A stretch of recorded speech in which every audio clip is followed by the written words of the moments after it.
When billionaire Ezra Callahan checks into the Evermont Hotel with no luggage and haunted eyes, night clerk Marissa Cole doesn't expect her quiet shift to change everything. Who is he running from? And why can't she look away? Before we get into the story, comment below where in the world you are watching from today. The night shift at the Evermont Hotel was quiet, just the way Marissa Cole liked it. At 37, she had learned to appreciate the silence after days filled with the chaos of juggling bills, her son's school activities, and the constant worry about making ends meet. The grand lobby, with its faded elegance, gave her a place to breathe while everyone else slept. Tonight, rain tapped against the tall windows, creating a soothing rhythm as Marissa organized the guest folders for the next day's check-ins. The old hotel had seen better days, but it still maintained a certain charm with its polished wooden reception desk and crystal chandelier hanging in the center of the lobby. The clock on the wall showed 11:45 p.m. when the front doors swung open, bringing in a gust of cold wind and rain.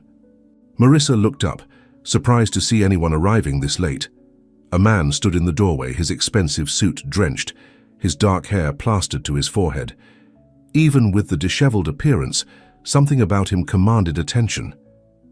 He walked to the reception desk with slow, heavy steps, like a man carrying an invisible weight. "Good evening," Marissa said, putting on her professional smile. "Welcome to the Evermont Hotel." The man didn't return her smile. His eyes, a deep shade of blue, seemed distant and troubled. "I need a room," he said simply, his voice rough as if unused to speaking. "Of course, sir. Do you have a reservation?" He shook his head. Water dripped from his coat onto the polished floor. "That's not a problem. We have several rooms available." Marissa turned to her computer. "How long will you be staying with us?" "I don't know." He pulled out a credit card and placed it on the counter. "A week, maybe longer." Marissa glanced at the name on the card and felt her heart skip a beat. Ezra Callahan. The name was familiar. Too familiar. His face had been on business magazines and news shows for years.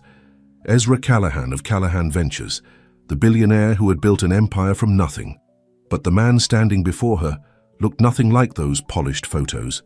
This man was a shadow, hollowed out and haunted. She processed his information without mentioning that she recognized him. Everyone deserved their privacy, especially when they looked like they were running from something. "Would you prefer a room? So with a view of the garden or the city, Mr. Callahan?"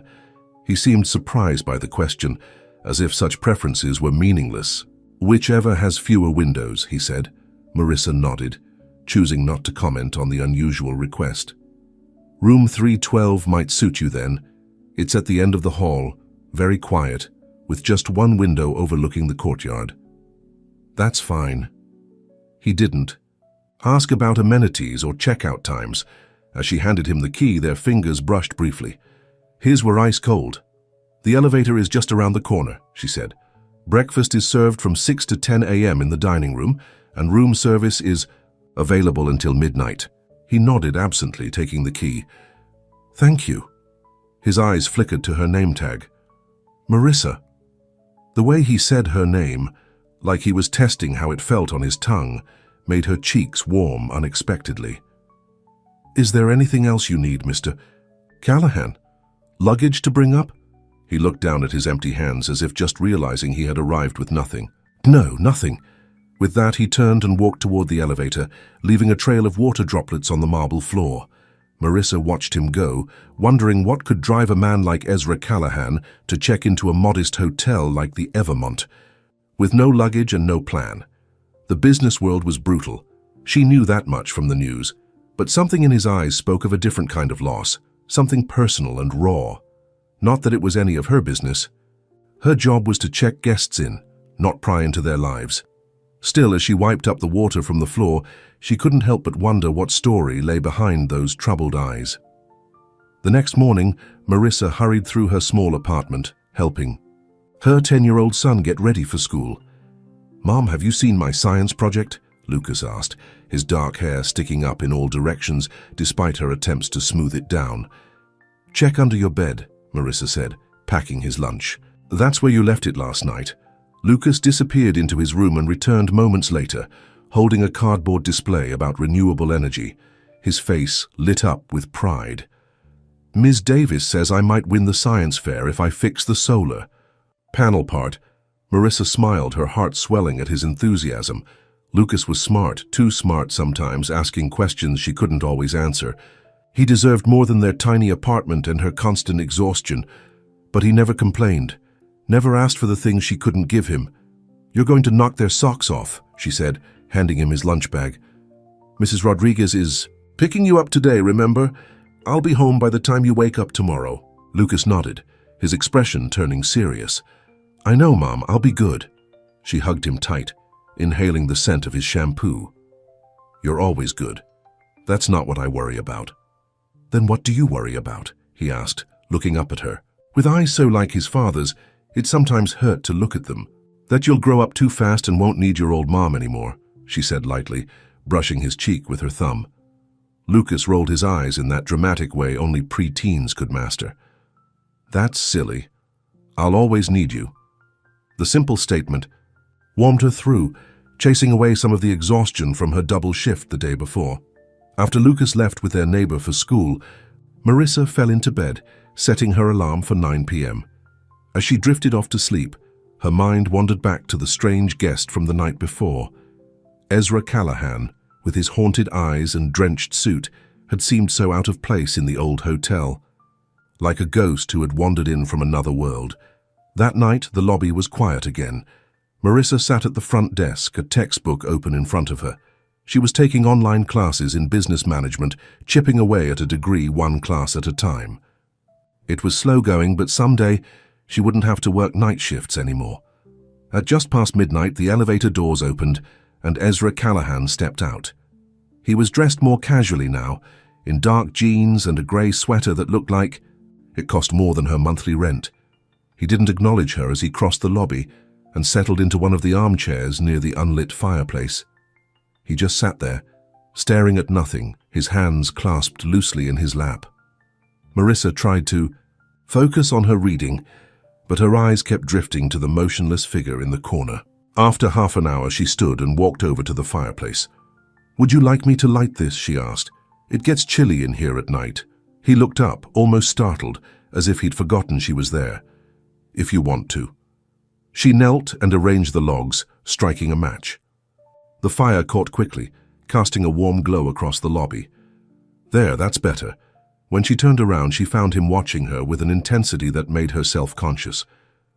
"Is there anything else you need, Mr. Callahan? Coffee, perhaps?" "No." He looked away, back at the flames. "Thank you." Marissa nodded and returned to her desk, trying not to feel hurt by his dismissal. This was her job, after all. He wasn't here to make friends. For the next 3 nights, the same pattern repeated. Ezra would come down around midnight, sit by the fireplace and stare into the flames for hours. He never brought a book or looked at his phone. He just sat there, like a man waiting for something he couldn't name. On the 4th night, Marissa decided to try something different. When he took his usual seat, she prepared a mug of tea and brought it over to him, setting it on the small table by his chair. He looked at the steaming mug with surprise. "What's this?" "Chamomile tea," she said. "It helps with sleep." He didn't thank her, but he did pick up the mug and take a small sip. Marissa counted that as progress. On the 5th night, she turned on some soft jazz music, just loud enough to fill the silence without being intrusive. She noticed how his shoulders relaxed slightly as the gentle saxophone notes floated through the lobby. And on the 6th night, something changed. Marissa was updating the hotel's booking system when Ezra's voice broke the silence. "Do you ever wish the dark would last just a little longer?" She looked up, startled. It was the first time he had initiated a conversation. His face was half in shadow, the firelight playing across his features, softening the hard lines of worry. That seemed permanently etched there. Marissa considered the question, closing her laptop. "Sometimes it's the only place people stop looking at you like you're broken." Something in his expression shifted, a small crack in his carefully maintained facade. For a brief moment, she saw not the wealthy businessman or the troubled guest, but simply a man in pain. "Yes," he said quietly. "Exactly that." Marissa moved to the chair opposite his, drawn by the unexpected connection. The night shift has its perks that way. No one expects much from you at 3 a.m. A ghost of a smile touched his lips. Is that why you work it? For the low expectations? She laughed softly. No, I work it because it lets me be home when my son wakes up. I can make him breakfast, help him get ready for school. The important stuff. You have a son. Something sparked in his eyes. Interest, maybe, or surprise. Lucas. He's 10. Going on 30, if you ask him. She smiled, thinking of her son's serious face that morning as he had explained his latest invention idea. That's a good age, Ezra said. Old enough to have real conversations, young enough to still think their parents have all the answers. The observation was so accurate, it surprised her. Do you have children, Mr. Callahan? The question seemed to catch him off guard. Pain flashed across his face, quick and sharp before he masked it. No, I don't. Marissa sensed she had stepped onto dangerous ground. I'm sorry, I didn't mean to pry. You weren't. He looked down at his hands. It's a normal question. Silence fell between them, but it felt different now, charged with something unspoken.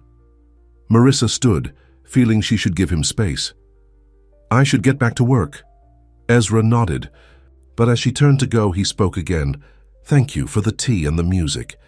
You're welcome, Mr. Callahan. Ezra, he said quietly. My name is Ezra. Marissa smiled. Good night, Ezra. That night, when he finally went back to his room as dawn approached, something had shifted between them. A door had opened, just a crack, but enough to let in a sliver of light. In the days that followed, their midnight conversations became a ritual. Ezra never spoke about his work or why he was staying at the Evermont. Marissa never asked.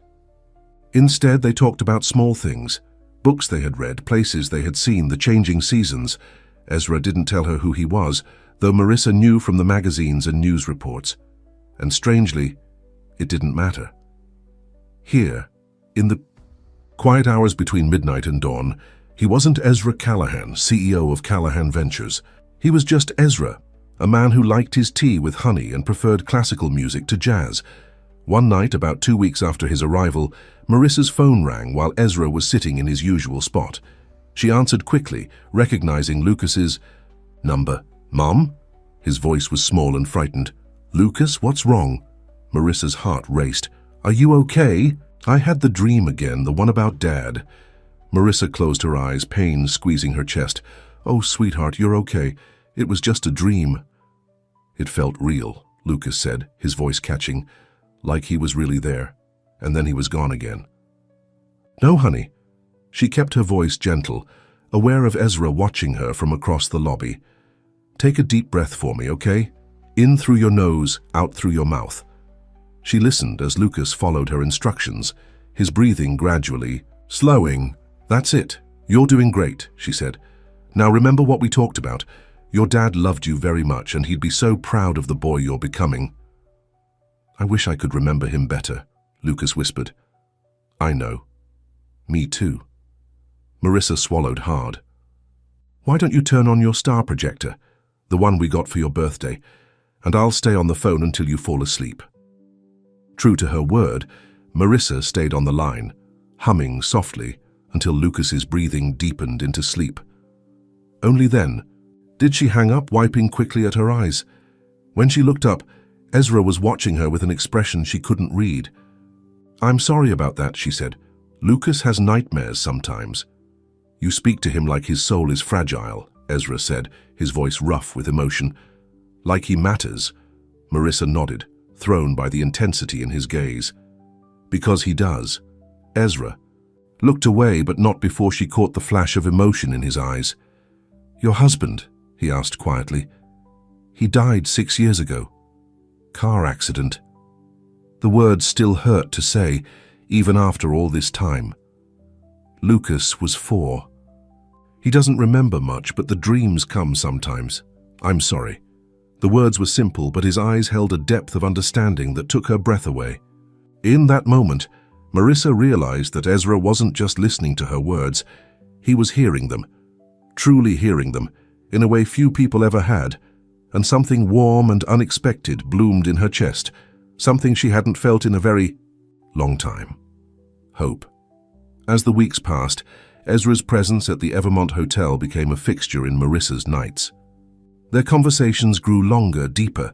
They still avoided certain topics, his business, her financial struggles, but in other ways they revealed parts of themselves they rarely shared with anyone else. One night, Ezra arrived at his usual time but with something tucked under his arm. "A book. I thought you might like this," he said, placing it on the counter. It was a dog-eared copy of The Secret Garden. Marissa picked it up, running her fingers over the worn cover. "I haven't read this since I was a girl. It made me think of you," Ezra said, then looked embarrassed by his own words. "The way you talk about hope, about things growing even in unlikely places." She smiled, touched by the gesture. "Thank you. I'll read it on my break."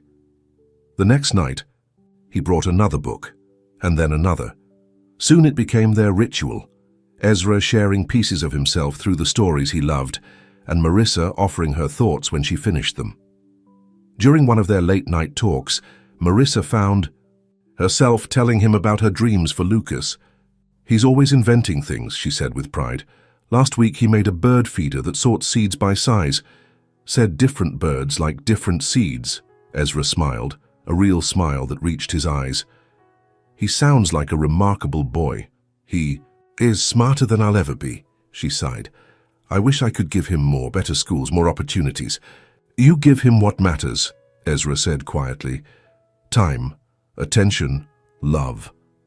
Marissa looked at him curiously. "You say that, like you know what it's like to go without those things." A shadow crossed his face. "My parents were busy people. My father built his company from nothing and it became his whole world. My mother had her charities, her social circle. They provided everything except presence." "That must have been lonely." Ezra nodded, his gaze distant. "I promised myself I'd do things differently when I had my own family." His voice caught slightly. "But some promises are harder to keep than others." Marissa sensed there was more to that statement, a deeper pain he wasn't ready to share. She didn't push. Instead, she told him about Lucas's science project, about how he stayed up late tinkering with solar panels and making careful notes in his journal. Ezra listened intently, asking questions that showed genuine interest. As dawn approached and Ezra prepared to return to his room, he hesitated. "I'd like to meet him someday, your son." The words hung between them, laden with meaning. This wasn't just about meeting Lucas. It was about stepping beyond the boundaries of their midnight conversations into the real world of daylight and consequences. "I'd like that too," Marissa said, surprising herself with how much she meant. The following Saturday was Marissa's day off. She and Lucas spent the morning at the park, enjoying the warm spring sunshine. Lucas flew his homemade kite, constructed from recycled plastic and twine, while Marissa watched from a bench thinking about Ezra. She hadn't told Lucas about him yet. It seemed too complicated, too new. But sometimes she caught herself wondering what they might think of each other. "Mom, look how high it's going," Lucas called, his face alight with joy as the kite soared. "I see it," she called back, shading her eyes against the sun. "You got the design just right this time." As Lucas ran across the grass, guiding the kite through the air, Marissa noticed a familiar figure walking along the park path. Her heart skipped a beat. Ezra. He was dressed casually in jeans and a light sweater, his hair tousled by the breeze. He hadn't seen her yet, and for a moment Marissa considered not calling out to him. Their relationship existed in the quiet darkness of the hotel lobby. What would it mean to bring it into the light? But before she could decide, Lucas's kite dipped suddenly and crashed near the path where Ezra was walking. Lucas ran to retrieve it, and Ezra stopped to help, picking up the kite and examining its construction with obvious interest. Marissa watched as her son and Ezra talked, Lucas gesturing excitedly, explaining something about his design. Ezra nodded, pointing to different parts of the kite, suggesting something that made Lucas's eyes widen with interest. She stood and walked over to them, her heart pounding. "Ezra," she said when she reached them. "What a surprise." He looked up and the smile that spread across his face made her breath catch. "Marissa, I was just admiring your son's engineering skills." Lucas looked between them, curious. Mom, you know him? Mr. Callahan is staying at the hotel where I work, Marissa explained. Ezra, this is my son, Lucas. Your mom has told me a lot about you, Ezra said, offering his hand to Lucas. She says you're quite the inventor. Lucas shook his hand solemnly. Are you an inventor too? Not exactly, but I work with inventors, people who create new technologies. Lucas's eyes lit up. Like what? As Ezra described some of the innovations his company had developed, Marissa watched her son's face. Lucas was captivated, hanging on every word, asking questions that Ezra answered with patience and respect. Would you like to join us? Marissa found herself asking. We were going to have lunch at the cafe across the street. Ezra hesitated, then nodded. I'd like that, if it's not an imposition. It's not, she assured him. The three of them spent the afternoon together. Ezra helped Lucas fix his kite, making it fly higher than before. They had lunch at the small cafe, where Lucas peppered Ezra with questions about science and business. And Marissa watched as Ezra answered each one thoughtfully, treating Lucas not as a child, but as a person worth listening to. Later, as Lucas ran ahead to the ice cream stand, Ezra turned to Marissa. He's amazing, just like you said. She smiled, watching her son. He's the best thing in my life. You've done an incredible job with him, Ezra said, his voice sincere, especially on your own. It hasn't been easy. Marissa hesitated, then decided to share something she rarely admitted. Sometimes I worry that I'm not enough, that he needs more than what I can give him. Ezra's expression grew serious. Marissa, that boy doesn't just respect you. He adores you. It's in every way he looks at you. Trust me, you're more than enough. His words warmed something deep inside her. For so long, she had carried the weight of being both mother and father, provider and nurturer. To hear someone, especially someone like Ezra, affirm that she was doing well meant more than she could express. As the day drew to a close, Lucas asked if Ezra would come to his science fair the following week. I'm presenting my solar energy project, he explained earnestly. Mom's coming, but she said it might be nice to have someone else who understands the technical stuff. Ezra glanced at Marissa, seeking her approval. When she nodded, he turned back to Lucas. I wouldn't miss it. The night before the science fair, Marissa was arranging fresh flowers in the hotel lobby when Sarah Jenkins, the hotel manager, approached her desk. Marissa, could I speak with you for a moment? Something in Sarah's tone made Marissa's stomach tighten. Of course. Sarah led her to the small office behind the reception area. I've noticed you've been spending a lot of time with Mr. Callahan. During your shifts, Marissa felt her cheeks warm. We talk sometimes when the lobby is quiet. Is that a problem? Normally, no. We encourage our staff to be friendly with guests. Sarah hesitated. But Mr. Callahan isn't just any guest. Do you know who he is? I know he runs a large company, Marissa said cautiously. Sarah raised an eyebrow. Callahan Ventures is one of the biggest technology firms in the country. Ezra, Callahan is worth billions. She placed a magazine on the desk. And he's been through a lot recently. Marissa looked down at the business magazine. The cover featured Ezra's face, more polished than she was used to seeing him, with the headline, Callahan's Comeback, CEO Returns After Tragedy. What tragedy? Marissa asked, her mouth suddenly dry. Sarah's expression softened.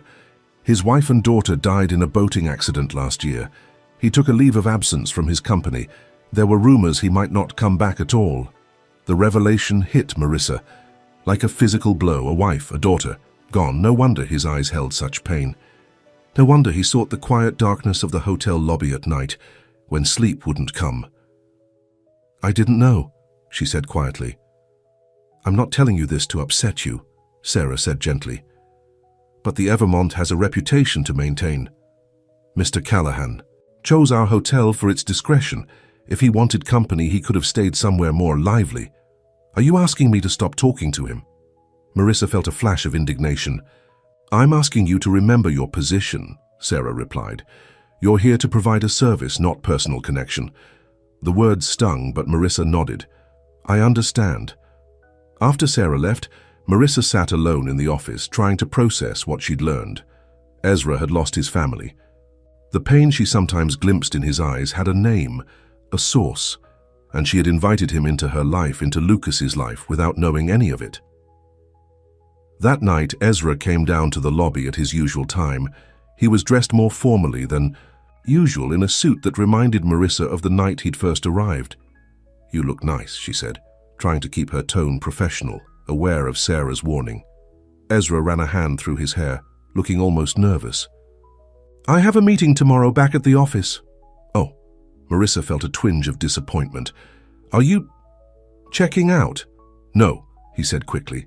"Not yet, but it's time I started facing some responsibilities I've been avoiding." Marissa nodded, arranging papers on her desk that didn't need arranging. "That's good. I'm sure your company needs you." An awkward silence fell between them. Ezra studied her face. "Is everything all right? You seem different tonight." Marissa hesitated. Part of her wanted to pretend nothing had changed, to keep their conversations in the safe bubble they'd created. But she thought of the pain he'd carried alone, the loss he'd never mentioned. "Why didn't you tell me about your family?" she asked. Softly, Ezra went very still. "Who told you?" "It doesn't matter. Why didn't you tell me?" He looked away, his jaw tight. "Because when I'm with you, I can almost forget. For a few hours I can be someone else, someone who isn't defined by loss." The raw honesty in his voice made her heart ache. "I'm so sorry, Ezra. I can't imagine what you've been through." "No one can," he said, his voice hollow. "Catherine and I were college sweethearts. Emma was 6. They were everything to me." Marissa moved from behind the desk, drawn by his pain. "What happened?" "A storm came up suddenly while they were out on the lake at our vacation home. I was supposed to be with them, but I stayed behind to take a business call." His eyes filled with tears he refused to let fall. By the time the rescue teams reached the boat, it was too late. "Oh, Ezra." Without thinking, Marissa reached for his hand. He gripped her fingers tightly. "For months I couldn't function, couldn't lead the company my father built. Couldn't even get out of bed some days." He took a shaky breath. "Then one night I just started driving. No destination in mind, and I ended up here." "At the Evermont?" He nodded. "I checked in, planning to stay one night, but then..." His eyes met hers. "There was something about this place, about you. The way you didn't treat me like I was broken, or like I was Ezra Callahan, CEO. You just treated me like a person." Marissa understood then why their midnight conversations had meant so much to him. In the quiet hours of the night, he had found a space where he could simply exist without the weight of his name or his grief. "I still see you that way," she said softly. "Knowing about your loss doesn't change that." Ezra's eyes searched hers. "Doesn't it? People look at me differently once they know, like they're waiting for me to fall apart." "I'm not waiting for anything," Marissa said. "I just want to know you, the real you with all your joy and pain." Something shifted in his expression. Hope, perhaps, or the first fragile tendrils of trust. He reached out, his fingers brushing her cheek in a touch so gentle it made her heart race. "Marissa," he began, his voice rough with emotion. But before he could continue, the hotel doors swung open, and a woman walked in, tall, elegant, dressed in an expensive suit that made Marissa instantly conscious of her simple uniform. "Ezra!" the woman called, her voice sharp with surprise. "What are you doing here?" Ezra dropped his hand from Marissa's face, turning toward the newcomer with a look of disbelief. "Diane, how did you find me?" The woman, Diane, approached them, her heels clicking on the marble floor. She cast a dismissive glance at Marissa before focusing on Ezra. "Your assistant finally broke down and told me. The board meeting is tomorrow, Ezra. We've been trying to reach you for days." "I'll be there," Ezra said, his voice suddenly cool and professional, a tone Marissa had never heard from him before. "As I told Martin when he called yesterday." Diane crossed her arms. "And what exactly have you been doing in this?" She looked around the lobby with thinly veiled disdain. "This place?" Ezra's jaw tightened. "That's none of your concern. It is when the future of the company is at stake." Diane's gaze shifted to Marissa, taking in her uniform, her simple appearance. Understanding dawned in her eyes, followed by something like contempt. "I see. Well, this is a new low even for grief." Marissa felt the insult like a slap. She took a step back, suddenly aware of how they must look, the billionaire CEO and the night desk clerk. "Diane, enough," Ezra snapped. "Marissa is a friend." "A friend," Diane repeated skeptically. "Ezra, you need to come back to reality. The company is struggling without you. The board is considering options you won't like." "I told you I'll be at the meeting," Ezra said. "Now if you'll excuse us." But the moment was broken. Marissa could feel it. The real world had crashed into their private sanctuary, bringing with it all the complications and differences they had been ignoring. "I should get back to work," she said quietly, retreating behind the reception desk, where she belonged. Ezra gave her a look of apology but didn't stop her. He turned back to Diane, his posture stiff. "Let's discuss this privately." As they walked toward the elevator, Marissa heard Diane say, "Really, Ezra? A hotel clerk? What would Catherine think?" The words cut deep, reminding Marissa of all the reasons why whatever was growing between her and Ezra could never work. They came from different worlds. He was grieving his wife and child, and she was, in the end, just a hotel clerk with a son to raise and bills to pay. When Ezra and Diane disappeared into the elevator, Marissa sat down heavily at her desk, her heart aching with a loss she had no right to feel. The next day, Lucas's excitement about the science fair was contagious. He wore his best shirt, ironed carefully by Marissa that morning, and carried his solar panel project with pride. "Do you think Mr. Callahan will really come?" he asked as they walked toward the school. Marissa's heart sank. After last night, she doubted Ezra would remember the science fair. He would be in his board meeting, dealing with whatever crisis had brought Diane to the Evermont. "I'm not sure, honey," she said gently. "He mentioned he had an important work meeting today." Lucas's face fell slightly. "Oh, well, that's okay. You'll be there." "Front row," she promised, squeezing his shoulder. The school gymnasium was crowded, with parents and children, science projects displayed on rows of tables. Lucas set up his station, carefully arranging his solar panels to catch the light from the overhead fixtures. As the judges began making their rounds, Marissa stood to the side, watching proudly as Lucas explained his project with confidence and enthusiasm. He had worked so hard on it, staying up late to perfect the design, using materials they could afford. She was so focused on her son that she didn't notice the tall figure entering the gymnasium until whispers began spreading through the crowd. Parents turned to stare, some pulling out their phones to take discreet photos. Ezra Callahan, dressed in an impeccable suit, was making his way through the science fair. And he was heading straight for Lucas's table.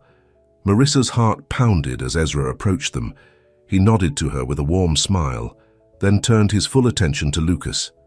"Sorry I'm late," he said. "Did I miss your presentation?" Lucas's face lit up. "Mr. Callahan, you came." "Of course I did," Ezra said. "I wouldn't miss it. Now show me how this works." As Lucas launched into his explanation, Marissa noticed people watching them, whispering behind their hands. Ezra Callahan, the reclusive CEO who had disappeared from public view after his family's tragic accident, was here, at a middle school science fair, listening intently to a 10-year-old boy. And the way he looked at Lucas, with genuine interest and respect, made something warm unfurl in Marissa's chest. When Lucas finished his presentation, one of the judges approached, an older woman with glasses perched on her nose. She introduced herself to Ezra with barely concealed excitement. "Mr. Callahan, this is unexpected. Are you a judge today?" "No," Ezra replied simply. "I'm here as Lucas's guest." The woman looked confused, glancing between Ezra, Lucas, and Marissa. "I see. Well, we're honored to have you. Perhaps you'd like to say a few words to our young scientists after the judging." Ezra shook his head. "I'm not here for attention. I'm here for Lucas." The judges moved on, and Marissa stepped closer to Ezra. "You came," she said softly. "What about your board meeting?" "I rescheduled," he said. "Some things are more important." The simple statement and the look in his eyes as he said it told Marissa everything she needed to know.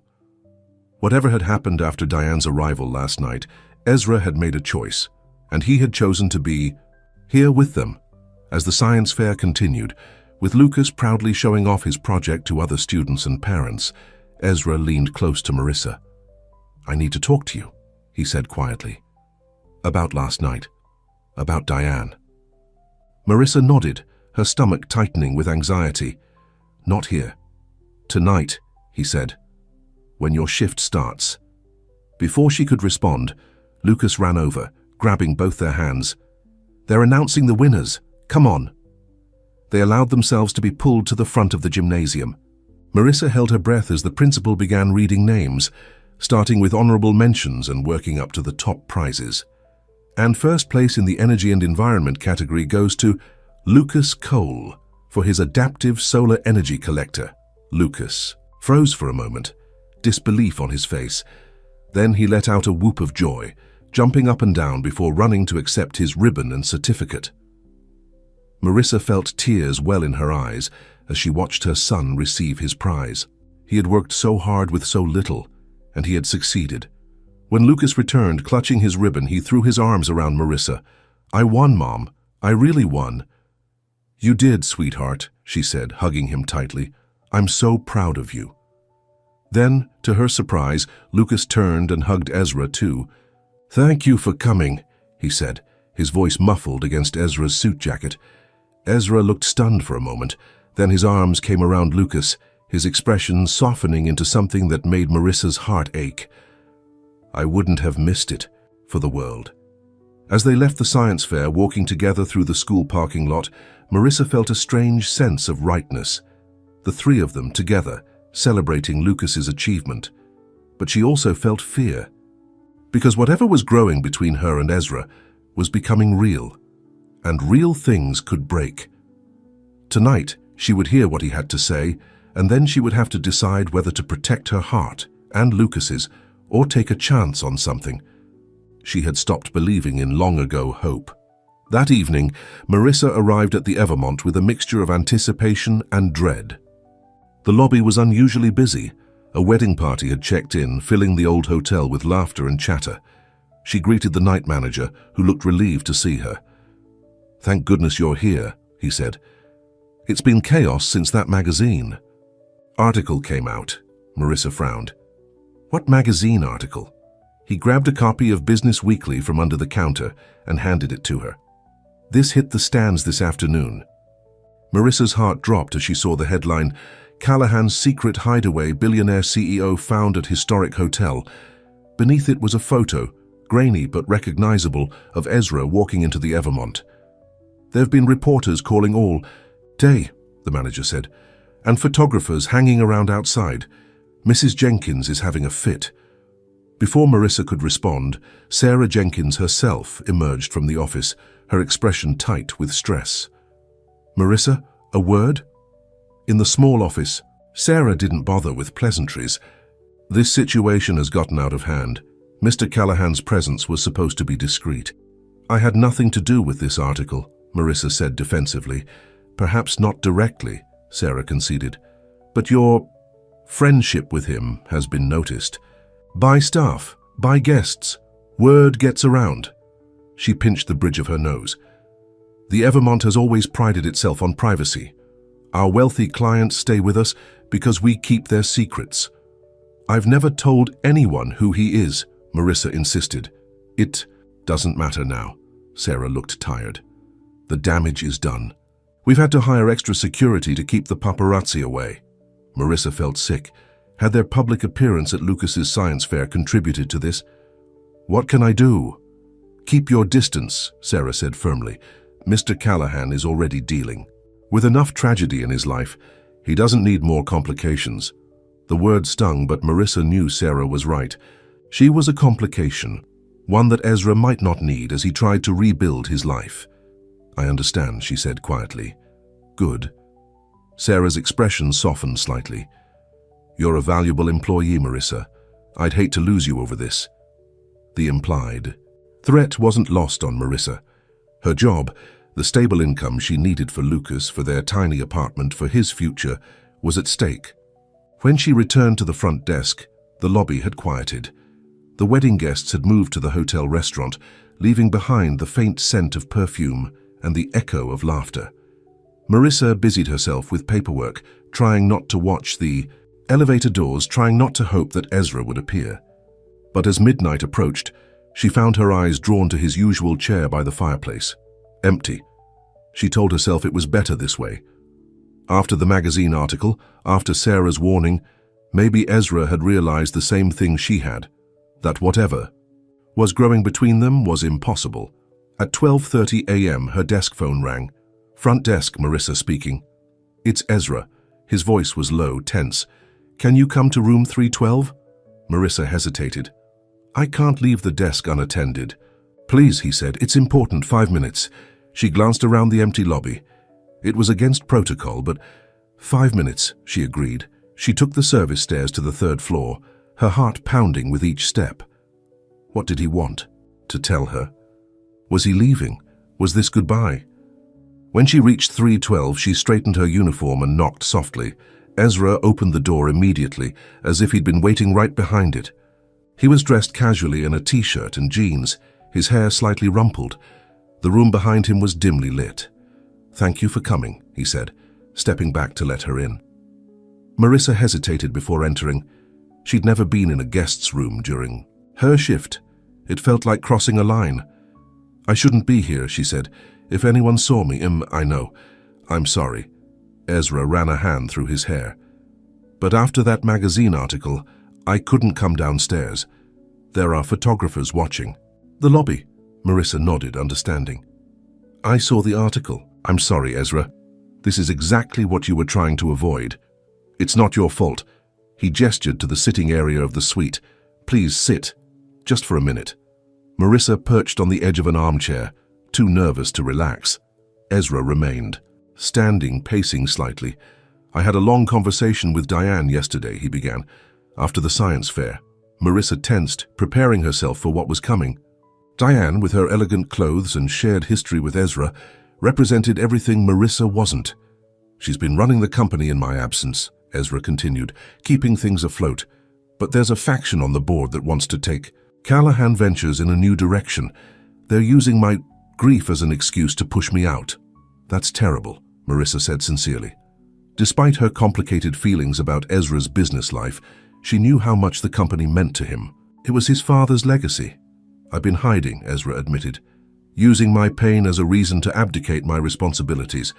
But seeing Lucas yesterday, watching how hard he worked on that project, how proud he was..."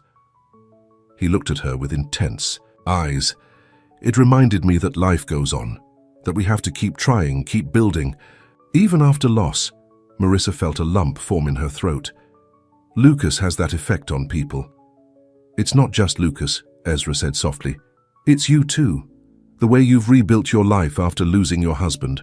The way you face each day with such strength and grace."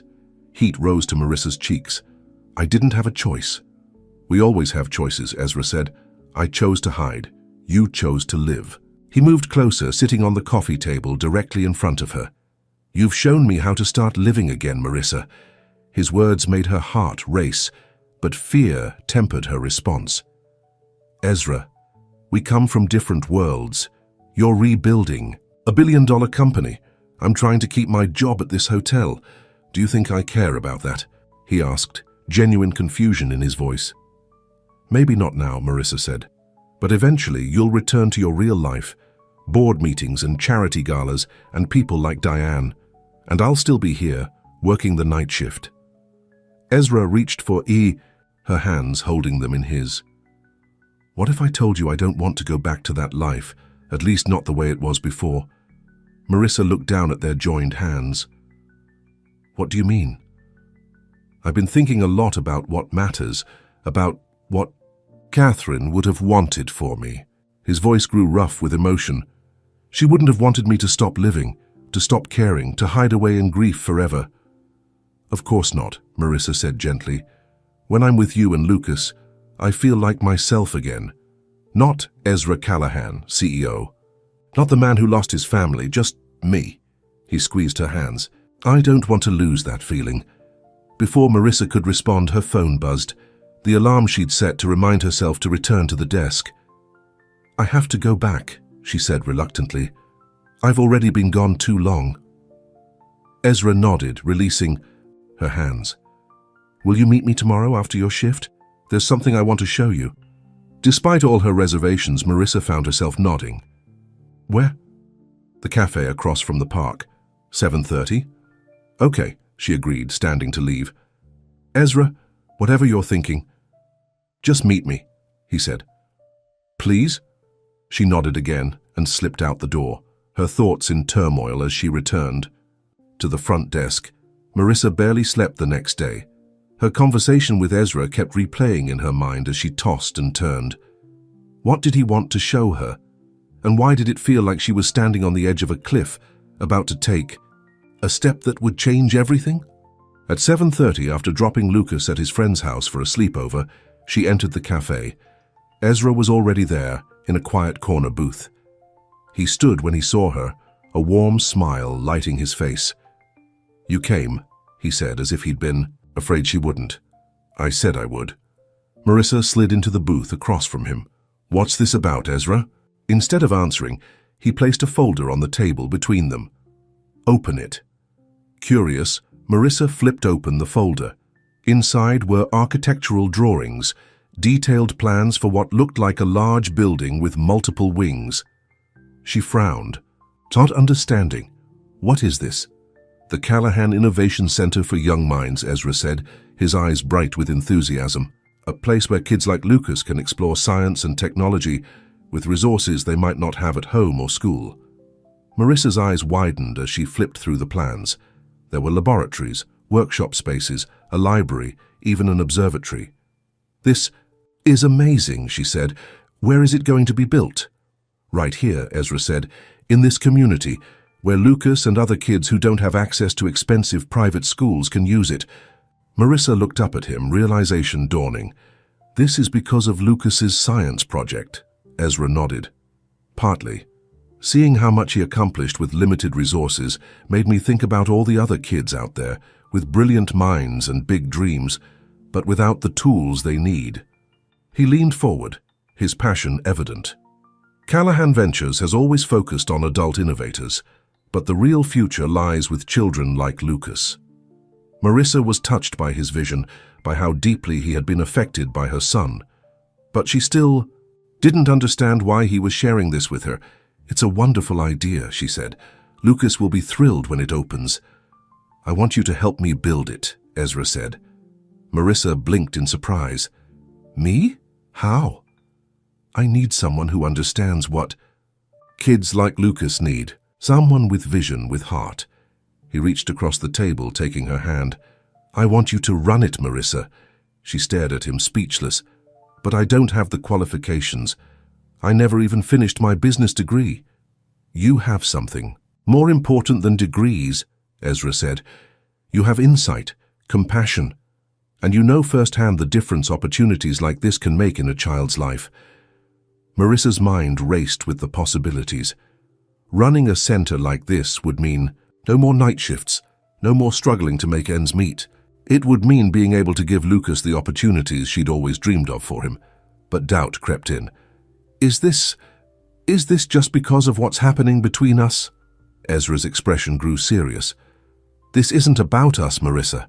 It's about the future, about creating something meaningful out of tragedy," he paused. "Though I won't pretend my feelings for you didn't play a role in realizing how important this is." "Your feelings?"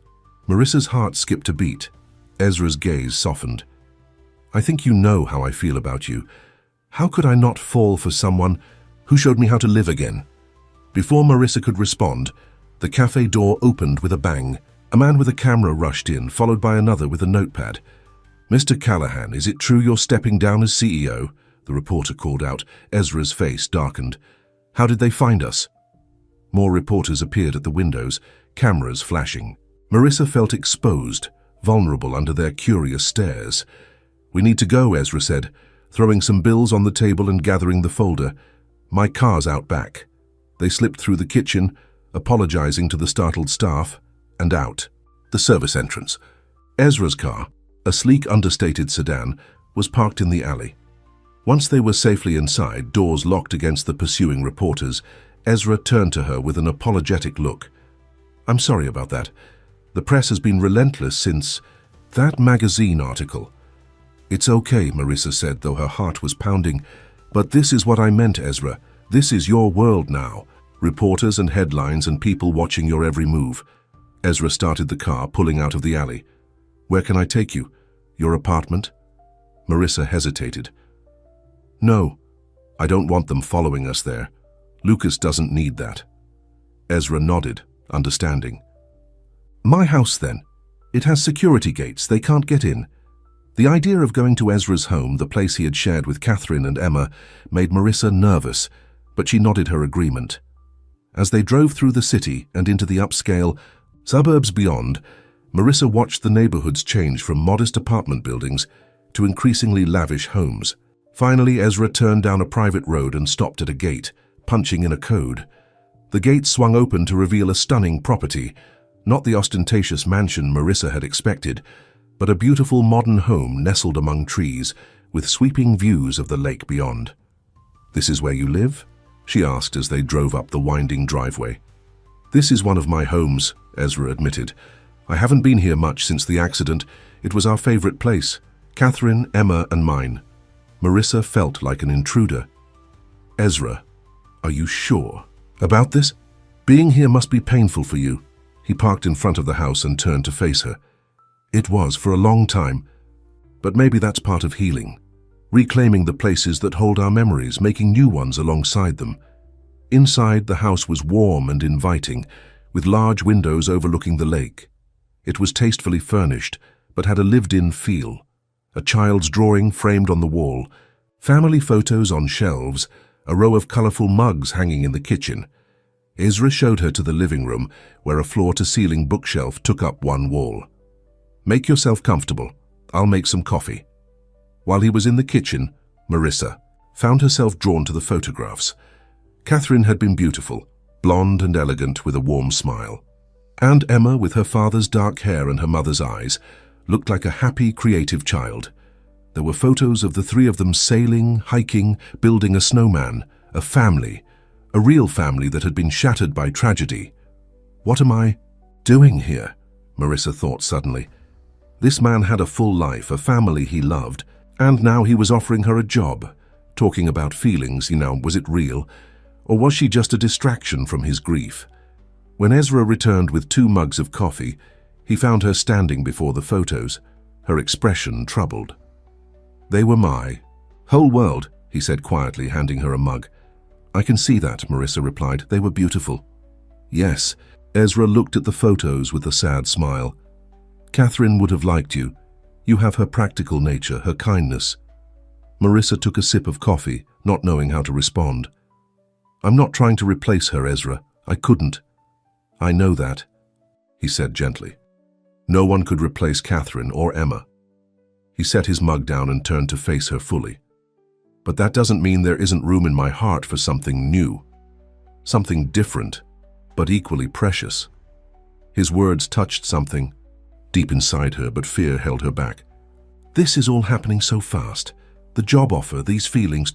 "Too fast?" Ezra asked. "Maybe." Marissa set her mug down. "I need to think about what's best for Lucas, for me." "Of course." Ezra looked disappointed but understanding. "Can I at least drive you home?" Marissa shook her head. "I'll call a cab. I think we both need some space to figure things out." As she waited for the cab to arrive, Ezra brought out the folder with the Innovation Center plans again. "Whatever you decide about us, the job offer stands. You're the right person for this, Marissa. Think about it." She nodded, taking the folder. "I will." The cab arrived and Ezra walked her to the door.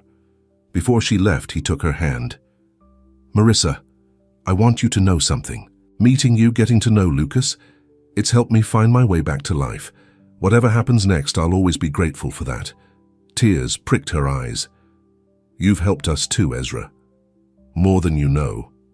He leaned down, his lips brushing, her cheek in the gentlest of kisses. "Take all the time you need. I'll be here." As the cab drove away, Marissa looked back at the beautiful house by the lake. Ezra stood in the doorway watching her go. So much had changed in the weeks since he had walked into the Evermont Hotel. She had changed, and now she had a decision to make that would affect not just her future, but Lucas's as well. When Marissa arrived home, she was surprised to find Sarah Jenkins sitting on the steps of her apartment building. "Mrs. Jenkins? What are you doing here?" Sarah stood, her expression grave. "We need to talk, Marissa. May I come in?" Inside the small apartment, Marissa offered her boss a cup of tea, feeling self-conscious about the modest surroundings. Sarah perched on the edge of the sofa, looking out of place in her tailored suit. "I'll be direct," Sarah said. "There was an incident at the hotel after you left this morning. Reporters. They were asking questions about you and Mr. Callahan." Marissa's stomach dropped. "What kind of questions?" Sarah pulled out her phone and showed Marissa a tabloid website. The headline made her blood run cold. "Billionaire's new love, Callahan spotted with hotel employee." Below was a photo of them at Lucas's science fair, standing close together, smiling at her son. "Oh no," Marissa whispered. "It gets worse," Sarah said grimly, scrolling down. "They've identified you, your name, where you work. They even found out about Lucas." Anger flared in Marissa's chest. "They have no right to drag my son into this." "I agree," Sarah said, "but that's the reality of Ezra Callahan's world. Everything is public." Marissa sank into a chair, the implications of Sarah's words sinking in. "What does this mean for my job?" "That's partly why I'm here." Sarah's expression softened slightly. "The board of directors is concerned about the hotel's reputation. They feel that your relationship with Mr. Callahan compromises the Evermont's commitment to guest privacy." "Are you firing me?" Marissa asked directly. "No," Sarah said, "but they want you transferred to the day shift, away from direct guest contact for a while, until this blows over." The day shift would mean not being home when Lucas woke up, not being able to help him get ready for school or have breakfast with him. It would upend the careful balance she had created in their lives. "I see," Marissa said, her voice tight. Sarah leaned forward. "Marissa, I'm not here just as your boss. I've known Ezra Callahan for years. The Evermont has been his family's retreat for decades." This was news to Marissa. "You know him personally?" "I knew Catherine too," Sarah said. "She was a remarkable woman, devoted to Ezra, to Emma. They had the kind of marriage people envy." Each word felt like a small wound to Marissa's heart. "Why are you telling me this?" "Because you need to understand what you're getting into," Sarah said. "Ezra is still grieving, even if he doesn't show it. People in grief often reach for comfort in unexpected places." The implication was clear, and it echoed Marissa's own fears. "You think I'm just a distraction, a rebound?" Sarah's expression was compassionate but firm. "I think Ezra is a good man going through an unimaginable loss. And I think you're a dedicated mother who doesn't need her life turned upside down by tabloid scandals and public scrutiny." Marissa couldn't argue with that logic. The folder with the Innovation Center plans sat on her coffee table, a reminder of the decision she faced. "He offered me a job," she said suddenly, "running a new innovation center for kids." Sarah's eyebrows rose in surprise. "Did he?" "Yes. He said it was inspired by my son's science project." Sarah was quiet for a moment, considering. "That sounds like the Ezra I know, always looking for ways to create something positive." She stood to leave. "Just be careful, Marissa, for your sake and for Lucas's. Fame can be brutal, especially when it's unwanted." After Sarah left, Marissa sat alone in her quiet apartment, the tabloid article still open on her phone. She scrolled through the comments, wincing at the cruel speculation about her motives, about whether she was good enough. For someone like Ezra Callahan, was this what their life would be like if she accepted his feelings? Reporters following them, people judging them, Lucas exposed to public scrutiny? And what about Ezra himself? Sarah's words had touched on her deepest fear, that his feelings for her were born of grief, of loneliness, of a desperate need to feel something other than pain. What if months from now he realized that she and Lucas weren't what he really wanted? The sound of her phone ringing startled her. It was Mrs. Rodriguez, Lucas's babysitter. Marissa, I'm so sorry to bother you, but there are people outside my house with cameras, she said, her voice shaking. They're asking about Lucas, about you and that rich man from the newspaper. Cold. Fear gripped Marissa's heart. Is Lucas okay? He's fine playing video games with my son. He doesn't know anything's wrong. But Marissa, I don't like this. My husband is talking about calling the police. I'll be right there, Marissa said, grabbing her keys. When she arrived at the Rodriguez home, she had to push through a small crowd of reporters shouting questions. Are you and Ezra Callahan in a relationship? How did you meet? Is it true? You're a single mother. Marissa ignored them all, rushing into the house where Lucas was waiting, confused by the commotion. Mum, what's going on? He asked. Why are there people with cameras outside? Marissa forced a smile. Just a misunderstanding. Sweetheart, we're going to go home now. Mrs. Rodriguez looked worried. They followed you here, Marissa. They might follow you home. She was right. Marissa couldn't take Lucas back to their apartment with reporters on their tail. But where could they go? Making a decision, she pulled out her phone and called the one person who might be able to help. Ezra, she said when he answered. I need you. Within 20 minutes, a sleek black SUV with tinted windows pulled up to the Rodriguez house. The driver, a professional-looking woman in a suit, came to the door. Ms. Cole, I'm Helen, Mr. Callahan's head of security. He sent me to bring you and your son to his home. Marissa thanked the Rodriguezes for their help and hurried Lucas to the car. The security team expertly managed to lose the few reporters who tried to follow them. Mum, what's happening? Lucas asked as they drove. Why are those people following us, and who's Mr. Callahan again? Marissa sighed, realizing she couldn't shield him from the truth any longer. Remember the man from the science fair, Ezra? He's someone important in the business world, and sometimes important people get a lot of attention from newspapers and TV. Lucas frowned, processing this. But why are they interested in us?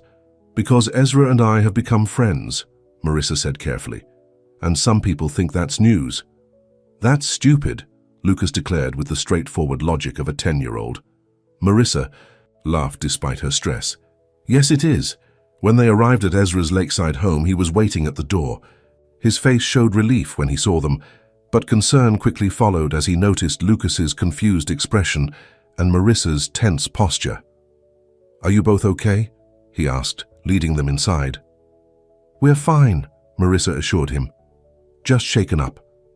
There were reporters at Mrs. Rodriguez's house asking about Lucas. Anger flashed in Ezra's eyes. I'm so sorry, this is exactly what I tried to avoid by staying at the Evermont. Lucas looked around the beautiful house with wide eyes.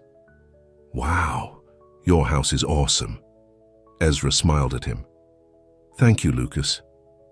Would you like a tour while your mum and I talk? Can I see the lake?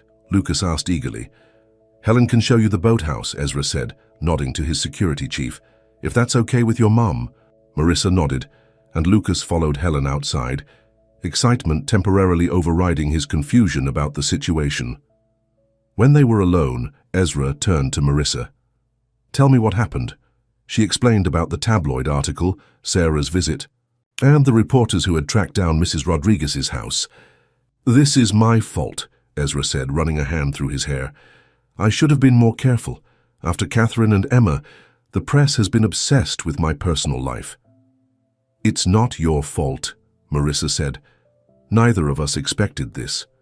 Ezra moved closer, taking her hands in his. What can I do? Name it, and it's done. Marissa looked into his eyes, seeing the genuine concern there, the desire to protect her and Lucas. It would be so easy to lean on him, to let him solve their problems with his wealth and influence. But she thought of Sarah's words, of her own fears about being a distraction from his grief. And she thought of Lucas, who deserved stability, not the chaos of tabloid attention. I think, she began, her voice catching, I think we need some time apart. Pain flashed across Ezra's face. Marissa, just until things calm down, she clarified. Lucas is confused. My job is in jeopardy and you're still healing, Ezra. I don't want to be something you'll regret when the grief isn't so raw. Is that what you think this is? He asked, his voice low and intense. That I'll wake up one day and regret caring about you and Lucas? I don't know, Marissa admitted, but I'm afraid to find out, especially now with all this public scrutiny. Ezra was quiet for a long moment, conflict evident in his expression. Finally, he nodded slowly. I understand. I don't like it, but I understand. Relief mingled with sadness in Marissa's chest. Thank you for understanding, for everything you've done for us. You can stay here tonight, Ezra offered, in the guest wing. It's the safest place until we figure out how to handle the press. Marissa agreed, grateful for the respite. That evening, Lucas was delighted by the boathouse, the game room, and especially by Ezra's collection of technology prototypes.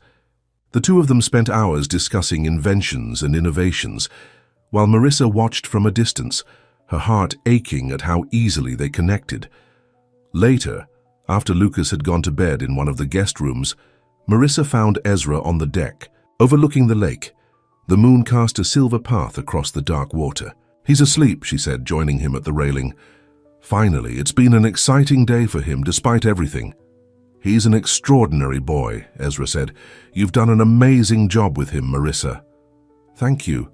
She hesitated, then added, I've been thinking about your job offer. Ezra turned to her, surprise evident in his face. And? I want to accept it, she said.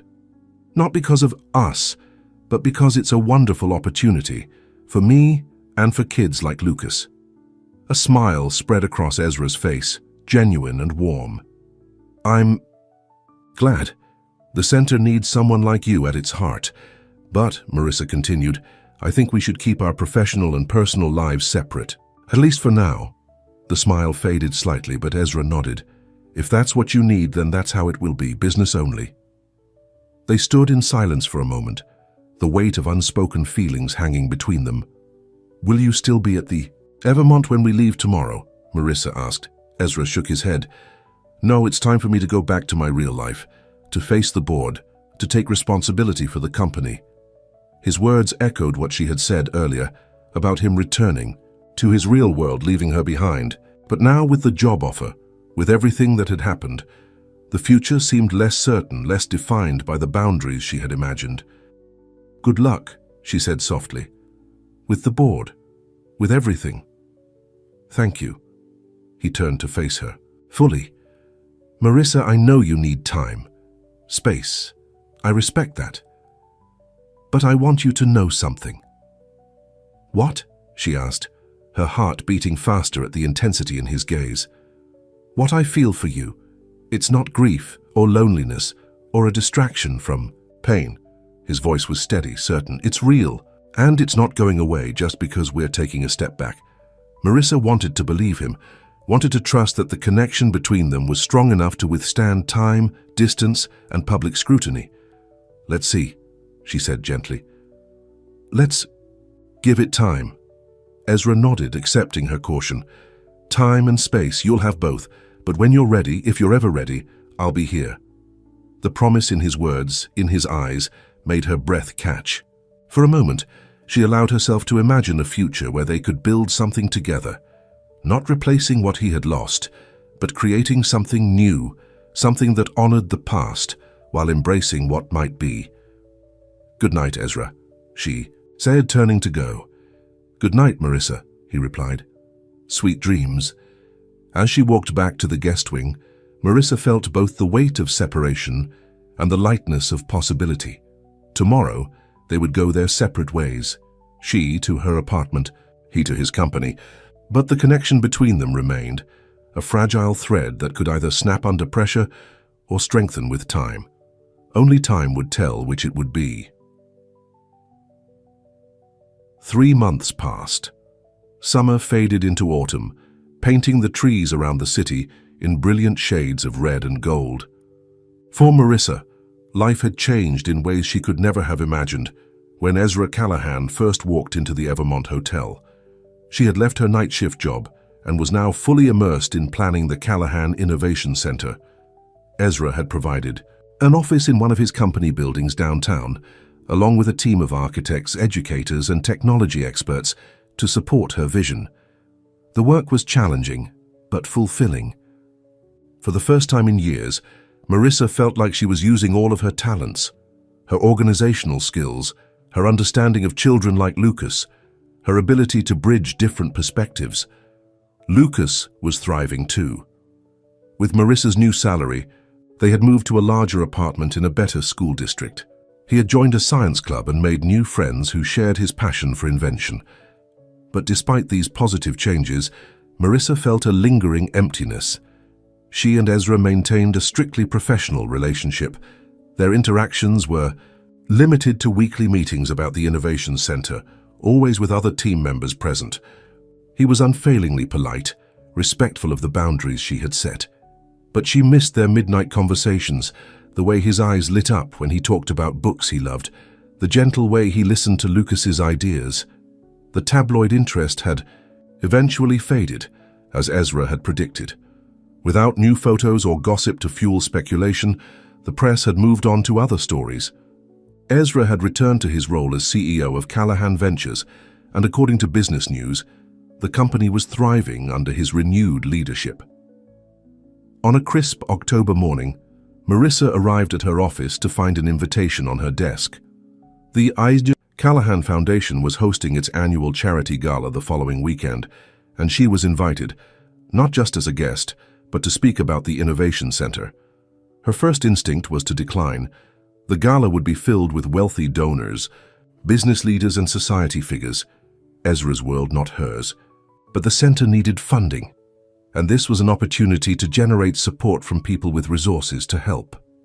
After dropping Lucas at school, she called Sarah Jenkins, with whom she had maintained a friendly relationship despite leaving the Evermont. A charity gala, Sarah said when Marissa explained her dilemma. That's a big step into Ezra's social circle. I know, Marissa sighed. That's why I'm hesitating. We've been so careful to keep things professional. It has been 3 months, Sarah pointed out. The press has moved on. And it sounds like a good opportunity for the center. But what would I even wear? Marissa asked, the practical concerns suddenly overwhelming her. I don't exactly have gala-appropriate clothing, Sarah laughed. That's the easiest problem to solve. I have a friend who owns a boutique. She can help you find something perfect. With Sarah's encouragement, Marissa decided to accept the invitation. She arranged for Lucas to stay with the Rodriguezes, who had remained supportive despite the brief media frenzy. Mrs. Rodriguez had declared the whole situation better than my soap operas and was firmly on Team Ezra, as she called it. The day of the gala arrived, and Marissa stood in front of her mirror, hardly recognizing herself. Sarah's friend had found her a simple but elegant midnight blue gown that fit perfectly. Her hair, usually tied back in a practical bun, fell in soft waves around her shoulders. "Mom, you look like a princess," Lucas said from her doorway. His eyes wide, Marissa smiled, suddenly nervous. "Do you think so?" "Definitely." He flopped onto her bed. "Is Mr. Callahan going to be there?" "Yes, it's his foundation's event." Marissa turned away, pretending to adjust her earrings so Lucas wouldn't see her blush. "Are you guys friends again?" Lucas asked. In the months since their stay at Ezra's lake house, he had occasionally asked about him, clearly missing the man who had taken such interest in his inventions. "We're colleagues," Marissa said, the answer feeling inadequate even to her own ears. "That's not the same thing," Lucas observed with the directness of a child. "You liked being his friend. You smiled." More out of the mouths of babes, Marissa thought. "It's complicated, sweetheart. Grown-ups always say that when they're making things harder than they need to be," Lucas said with a wisdom beyond his years. Marissa laughed, ruffling his hair. "When did you get so smart?" "I've always been smart," he said with a grin. "You just finally noticed." The Callahan Foundation Gala was held at the city's most prestigious hotel. As the car Ezra had sent for her pulled up to the entrance, Marissa felt a flutter of panic. Red carpet, photographers, elegantly dressed guests. This was so far from her world at the Evermont. But she reminded herself why she was here, for the Innovation Center, for kids like Lucas, who deserved opportunities to explore their potential. Taking a deep breath, she stepped out of the car. Inside, the ballroom was transformed into a wonderland of lights and flowers. Circular tables surrounded a dance floor, each set with fine china and crystal. A string quartet played softly in one corner. Waiters circulated with champagne and hors d'oeuvres. Marissa accepted a glass of champagne, using it more as a prop than a drink, as she scanned the room for familiar faces. The Innovation Center team had been invited, but she didn't see any of them yet. Marissa. The voice behind her sent a shiver down her spine. She turned to find Ezra standing there, impossibly, handsome in a tailored tuxedo. His eyes took in her appearance with undisguised appreciation. "You look stunning," he said softly. "Thank you." She smiled, her nervousness fading in his presence. "This is quite an event." "Catherine started it 15 years ago," Ezra explained. "It was always her favorite night of the year." The mention of his late wife might once have made Marissa uncomfortable, but now it felt natural, an acknowledgement of the past that had shaped him. "She created something beautiful," Marissa said sincerely. Ezra nodded, his eyes moving around the room. "She believed in giving back, in using privilege to create opportunity for others." He looked back at Marissa. "She would have loved what you're doing with the Innovation Center."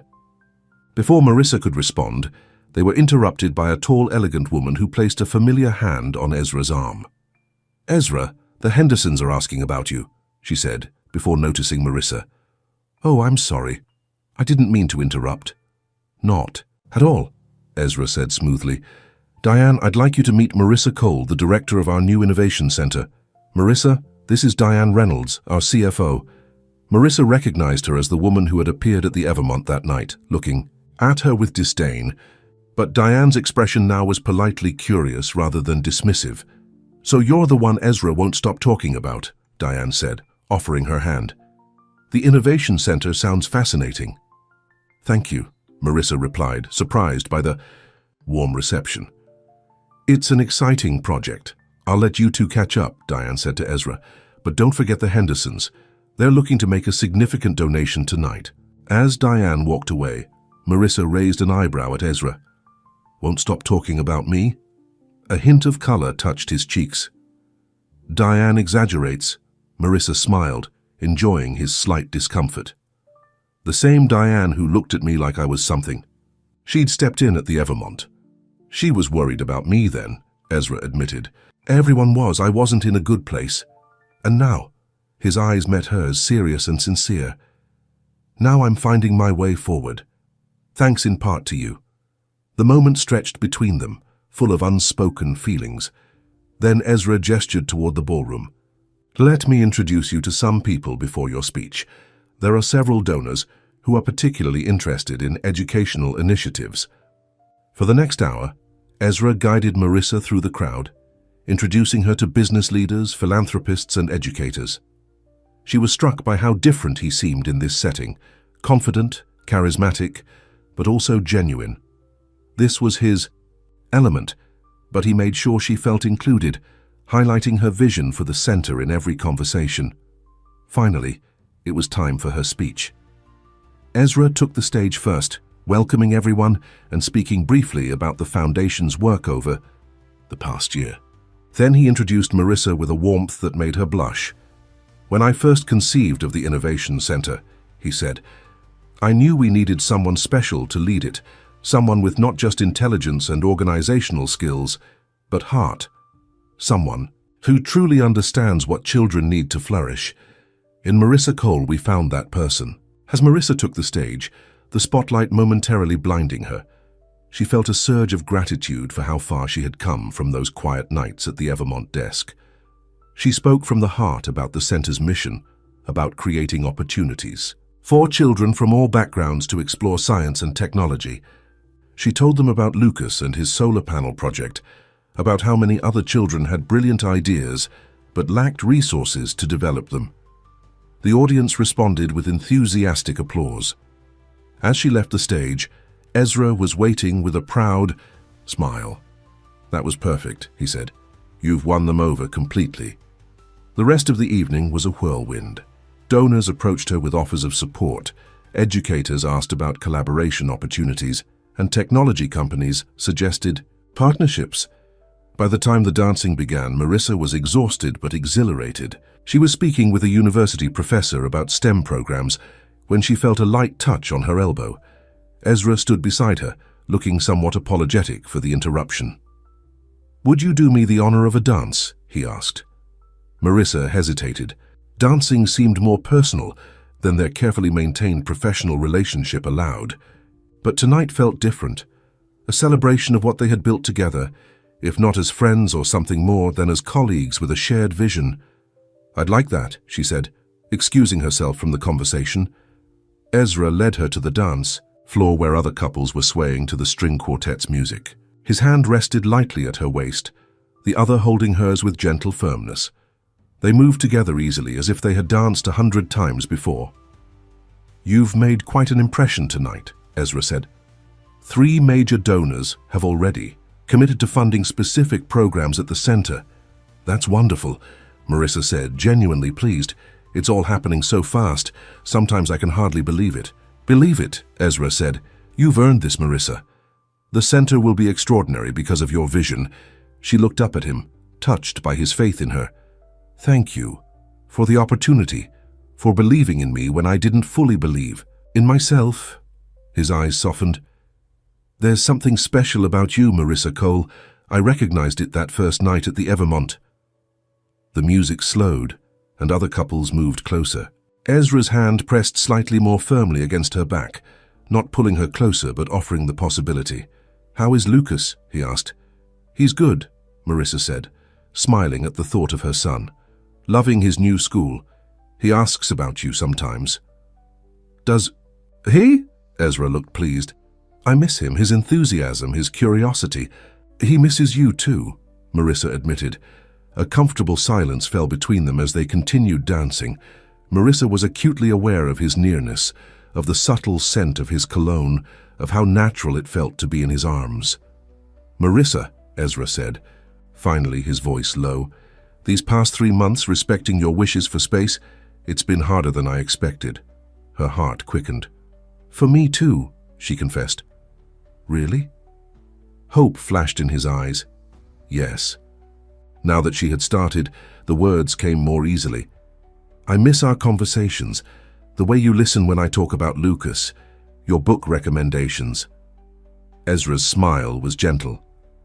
"I have a stack of books I've been wanting to share with you." The tea song ended, and they stepped apart, though Ezra kept hold of her hand. "Would you like to get some air? It's a bit overwhelming in here." Marissa nodded, and he led her through French doors onto a terrace overlooking the hotel gardens. The October night was cool but not cold, the sky clear and filled with stars. "Better?" Ezra asked. "Much." Marissa moved to the stone balustrade, looking out at the twinkling city lights beyond the garden. "It's beautiful here." Ezra stood beside her, close but not touching. "Marissa, I've been thinking a lot about what you said that night at the lake house, about needing time and space." She turned to face him. "So have I." "And?" His voice was careful, controlled, as if bracing himself for disappointment. "And I think maybe we've had enough time apart," she said softly. "I miss you, Ezra. Not just professionally, I miss my friend." Relief and joy transformed his face. "I've missed you too, more than I can say." He reached for her hand, his thumb tracing gentle circles on her palm. "These months have given me time to think as well. About Catherine and Emma, about loss and healing." Marissa listened, hearing the new steadiness in his voice when he spoke of his family. "I'll always love them," Ezra continued. "They'll always be part of who I am. But I've realized something important." He looked directly into her eyes. "The heart doesn't have limited capacity for love, it expands." "Yes," Marissa whispered, understanding completely. "When I think about the future now," Ezra said, "I can see possibilities I couldn't before. And in every version of that future that brings me joy, you and Lucas are there." Marissa felt tears spring to her eyes at the simple, heartfelt declaration. "We want to be there," she said, "if you're sure." "I've never been more sure of anything," Ezra said. His hand came up to gently cup her cheek. "May I kiss you, Marissa? I've been wanting to since the moment you walked in tonight." In answer, she leaned forward, closing the distance between them. His lips met hers in a kiss that was soft and sweet, a promise rather than a demand. Marissa felt something unlock inside her, the last of her fears and doubts giving way to hope. When they finally pulled apart, Ezra's eyes were bright with emotion. "I think I'm falling in love with you, Marissa Cole." The words, so simply stated, filled her with warmth. "I think I'm falling in love with you too, Ezra Callahan," he smiled, drawing her into his arms. "So what happens now?" "Now," Marissa said, resting her head against his chest, "we take things one day at a time. We find our way forward together." "I like the sound of that," Ezra murmured against her hair. They stayed on the terrace for a long time, talking about everything and nothing, Lucas's latest invention ideas, books they had read, dreams for the Innovation Center. It was like their midnight conversations at the Evermont, but with a new openness, a shared understanding of what they meant to each other. Eventually, they returned to the gala, hand in hand. Marissa noticed a few curious glances, a few whispers, but found she no longer cared what others thought. She and Ezra had earned this happiness, this second chance at love. 1 month later, on a sunny Sunday afternoon, Ezra's lakeside home was filled with laughter and conversation. The Innovation Center's groundbreaking ceremony had been held the day before, and Ezra had invited the team and their families to celebrate. Marissa stood in the kitchen, arranging cookies on a platter, when Sarah Jenkins appeared at her side. "Need any help?" Sarah asked, reaching for a serving dish. "Thanks," Marissa said with a smile. "I'm still getting used to entertaining in this place." Though she and Lucas maintained their own apartment, they had been spending more and more time at Ezra's home. The lake house that had once seemed like a shrine to his past life was gradually being transformed, not erasing memories of Catherine and Emma, but making room for new ones. "You seem happy," Sarah observed, her tone warm with approval. "I am," Marissa admitted. "Happier than I thought possible." Through the kitchen window, she could see Ezra and Lucas by the lake, launching a model boat they had built together. The easy affection between them, the way Ezra listened so intently to Lucas's excited explanations, made her heart swell. "He's changed," Sarah said, following her gaze. "There's life in his eyes again." "We've both changed," Marissa said softly. "He taught me to trust again, to believe in possibilities I'd given up on." Sarah squeezed her arm affectionately. "Catherine would have approved, you know. She always said Ezra needed someone who saw the man, not the money or the position." The validation meant more to Marissa than she expected. "Thank you for saying that." Outside, Lucas's boat successfully completed its maiden voyage, and he jumped up and down with excitement. Ezra caught him in a celebratory hug, lifting him off his feet as they both laughed. Marissa carried the cookie platter out to the deck, where team members and their families were enjoying the afternoon. As she set it down, Ezra and Lucas joined, her both slightly breathless from their lakeside activities. "Mom, our boat worked perfectly," Lucas exclaimed. "Ezra said next time we can add a solar panel so it can recharge itself." "That sounds amazing," Marissa said, ruffling his hair. "Why don't you grab some cookies before they disappear?" As Lucas darted away to the refreshment table, Ezra slipped his arm around Marissa's waist. "He's brilliant," he said with pride that matched her own. "The things he comes up with astound me." "He adores you," Marissa said. "Sometimes I think he likes you more than me." Ezra laughed. "Impossible, but I'll take a close second." They stood together, watching the gathering, colleagues becoming friends, children playing together on the lawn, the Innovation Center team discussing future plans with excitement. It was a moment of perfect contentment, a life neither of them could have imagined when Ezra first walked into the Evermont Hotel on that rainy night. "I have something for you," Ezra said suddenly, reaching into his pocket. He pulled out a small worn book, a first edition of Pride and Prejudice. "Ezra?" Marissa breathed, carefully taking the treasure. "This is too much." "Open it," he urged gently. She did, finding an inscription on the first page in elegant, faded handwriting. "To my beloved Catherine, may we write our own love story with as much wit and heart as Austen. Forever yours, Ezra." Marissa looked up, at him confused. This was Catherine's. Ezra nodded, his expression serene rather than pained. It was her favorite book. She read it every year on our anniversary. Then you should keep it, Marissa said, trying to hand it back. It's too precious. Ezra closed her fingers around the book. Catherine believed that books were meant to be read, loved, passed on. She would want you to have it. His eyes held hers, full of meaning. It's important to me that you understand. Catherine will always be part of my life, part of my heart, just as James will always be part of yours. Marissa felt tears well in her eyes at the mention of her late husband. Yes, he will. But that doesn't diminish what we're building together, Ezra continued. In fact, I think it deepens it. We both know how precious love is, how quickly it can be taken away, and how miraculous it is when it returns, Marissa added softly. Ezra smiled, drawing her closer. Exactly. Later, as the sun began to set and guests departed, Marissa found herself alone with Ezra on the deck. Lucas was inside, engrossed in a video game with one of the team members' children who had stayed behind. Today was perfect, she said, leaning against Ezra's side as they watched the golden light play across the lake. It was, he agreed, though I keep thinking about something Lucas said to me earlier. Oh? Marissa looked up at him curiously. What was that? Ezra's expression was a mixture of amusement and nervousness. He asked me if I was going to be his dad someday. Marissa's breath caught. He did. What did you say? I told him that would be up to his mum, Ezra said carefully, and that whether or not that happened, I would always care about him and be there for him. That was a good answer, Marissa said, her heart racing. Ezra turned to face her fully. But I didn't tell him what I hope the answer will be. And what's that? Marissa asked, though she thought she knew. Instead of speaking, Ezra reached into his pocket and pulled out a small velvet box. Marissa's eyes widened as he opened it to reveal a ring, elegant and understated, a single diamond in a simple setting. It's not Catherine's, he said quickly. I wanted this to be just for you. New beginnings. Tears filled Marissa's eyes as Ezra took her hand.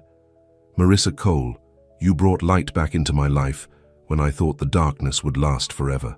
You and Lucas have shown me that family can be found in unexpected places, that love can heal even the deepest wounds. His voice grew husky with emotion. I know this hasn't been a conventional romance.